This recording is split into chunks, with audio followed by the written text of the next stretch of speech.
وهنا البنات عندي الدنجال والفلفله اللي غنطيبهم في الفران. غادي نشويهم في الفران بعشقه ديال زيت الزيتون وغرشهم بالمليحه. وفي الاخير غادي نقرد واحد راس ديال الثومه وشويه المعدنوس، وغادي نعاود زيت الزيتون ونديرهم في واحد السوبيره ونحتفظ بهم. وهنا البنات غادي نرجعوا التحليه اللي سهله وسريعه واقتصاديه.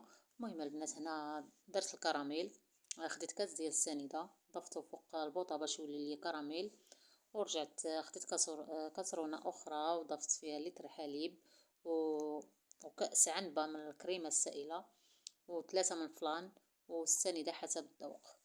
المهم البنات السنيده هنا حين تبقى غنستعمل هيرنيس، والمهم السنيده كتبقى حسب الذوق اي واحد. وغادي نخلط المكونات كامله وغادي نضيفهم يفيضوا باش غادي نديرهم في المول اللي غادي اللي وجدت اللي غنضيف فيه الكراميل اللي كيوجد. وضروري هنا البنات الكراميل راه غنديرو عافيه مهيله باش ما يتحرقش ليكم. المهم هنا خويت الكراميل وغادي نتسنى الحليب يفيض وغادي نزيدو على الكراميل.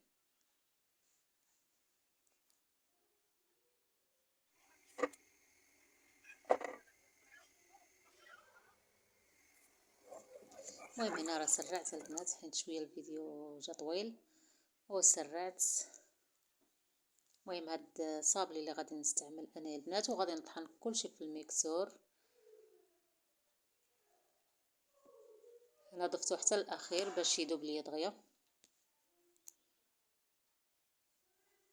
وغادي نحتفظ به حتى يبرد ان شاء الله ونرجعو في الطبق النهائي ان شاء الله يا رب.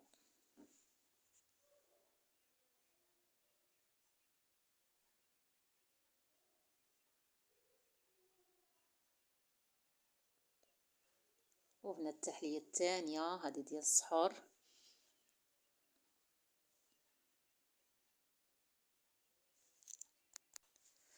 السلام عليكم، كنتمنى تكونوا بخير وصحه جيده وفي احسن الاحوال. وغادي نشارك معكم وجبه الفطور دجاج معمر بالشعريه وبواحد تتبيله خطيره ورائعه. وغادي نرافقوا الدجاج بسلطات متنوعه.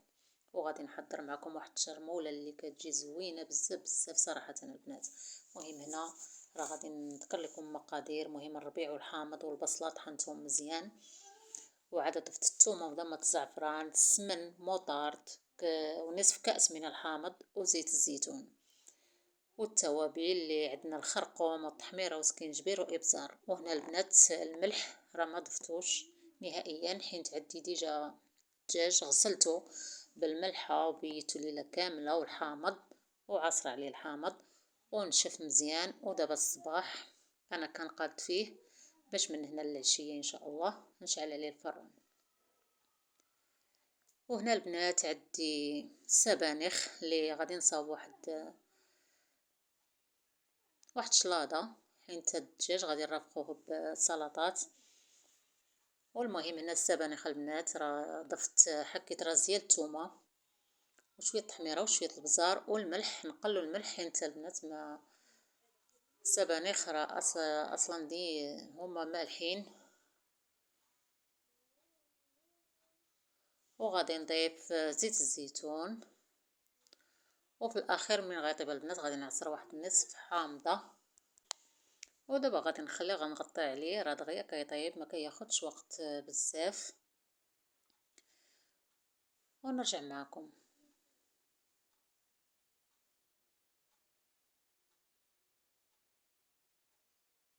وهنا البنات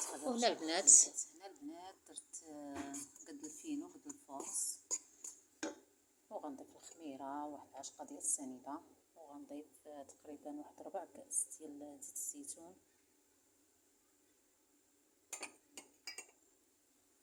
وهنا السبانخ ديالي صار يطيبوا هذا غير كيتصوطوا البنات.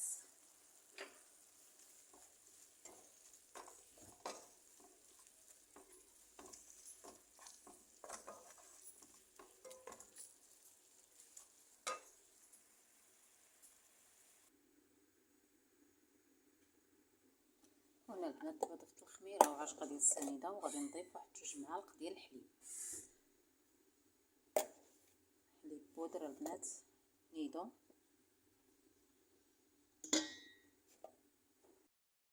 وهنا البنات خديت شويه من الكروفيت وضفت ليه التشرموله ديال الدجاج، خليت واحد شويه. وهنايا رقدت الشعريه وغادي نقطعها. وهنايا البنات غادي نزيد وهنا غادي نزيد ملعقه كبيره من صلصه الصوجه. المهم الخبيزات ديالي كيخمروا والدجاج راه مشرمل وخليته كيشرب التشرموله مزيان. ودابا غادي نعمرو ونحطو في اللاطه اللي غادي نطيب في الفران. المهم دابا هنا عمرتو وغادي نسد رجيلات وغادي نغطيه. وهنا البنات القشاوش اللي غنطيبهم بوحدهم في الكوكوط ونرجع معكم. المهم هنا غادي نغطيه البنات وغادي نضيف واحد شويه من زيت الزيتون. وراه ما غادي يحتاج لا ماء لا حتى حاجه البنات، غادي يطيب على خاطرو وغادي يطلق الماء ديالو هو فاش غادي يطيب. المهم غادي نشعل عليها من التحت حتى يطيب وعاد نشعل فوق لتحت. وهنا البنات راني شاده التليفون بايد، ما لقيتش فين غادي نحط التليفون باش نصور على خاطري. غير مره كنهز نصور معكم لقطه حيت كوزينه عامره. وهنا البنات عندي شلاضه اللي فيها بطاطا والروز وجلبانه والرسول والذره وخلطه بالمايونيز والطون، واللي غادي نزينها بالفرماج احمر والافوكا البنات. وهنا عندي الكبده والجناح. المهم الكبده والجناح غادي يتقلاو ونسد عليهم يطيبوا. وهنا البنات غادي نقرص الخبيزات بالزرارع اللي مخلطين فيهم جميع البذور وغادي نخليهم يخمروا ونرجع معكم ان شاء الله يا رب.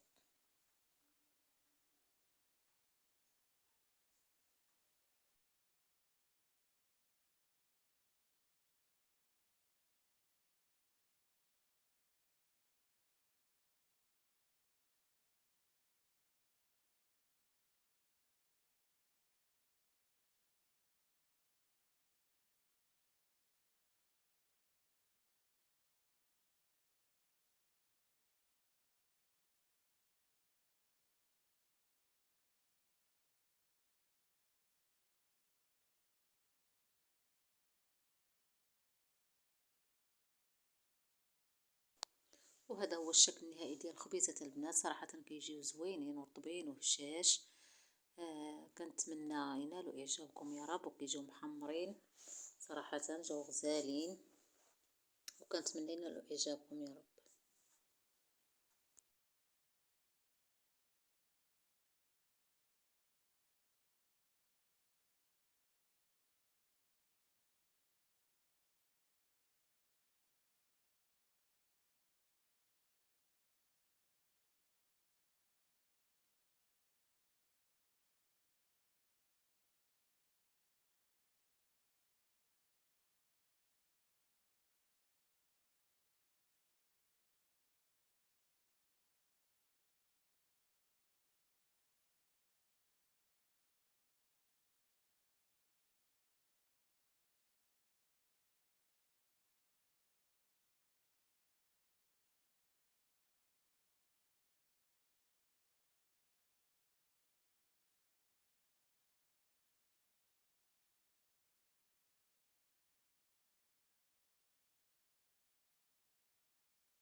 ودابا البنات رجعت للبطبوط. دابا كملت الخبيزات طيبتهم وكملت الخبيزات البنات. دابا بقى لي البطبوط وعاد نرجع لطبق تقديم النهائي البنات. ووصلت البلاطوات ديالي ونشفتهم وغادي نزين فيهم ان شاء الله يا رب. وهنا البطبوط دغيا البنات كملت البطبوط كتشوفوا تنفخ تبارك الله ما شاء الله.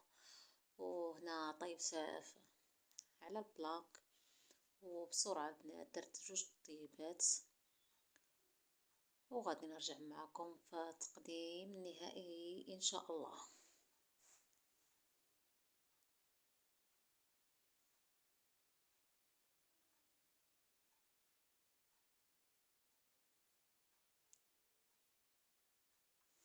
وهنا البنات باش يتنفخوا راه كنحطهم وكنقلب في البلاصه كيشدوا ريوسهم باش يتنفخوا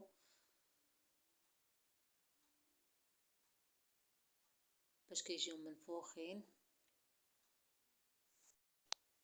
ودابا هنا البنات فرشت الخص، ومهم غسلته من قبل ونشفته مزيان وفرشته في البلاطوات. وهنا طحنت العصير، عندي عصير ديال البربة والليمون والمانكو والليمون، وهنا السبانخ اللي زينتهم بالزيتون، وهنا الدنجال والفلفله اللي شرملت معكم في الفران، ضفت ليهم الثومه والمعدنوس وزدت ليهم زيت الزيتون. وهذا مكان البنات. مهم التقديم كيبقى حسب اي الرغبه ديال اي واحد. وهنايا حطيت الخضره ديالي اللي مبخره حتى هي من قبل وشحرتها بزيت الزيتون والمعدنوس. وهنا طبق ديال شلاضه، والدجاج جبدته من الفران اللي طاب وحكيت عليه الفرماج. وهنا الفلان اللي صوبت معكم البنات قلبته في الطبسيل وزينته بلوز افيلي اللي محمراه وزينته. وهذا هو الشكل النهائي يا البنات. وكنتمنى ينال اعجابكم. ما تنسونيش من لايك وبارطاج البنات فضلا وليس امرا. وبالصحه فطوركم، ومع السلامه. فيديو قادم ان شاء الله.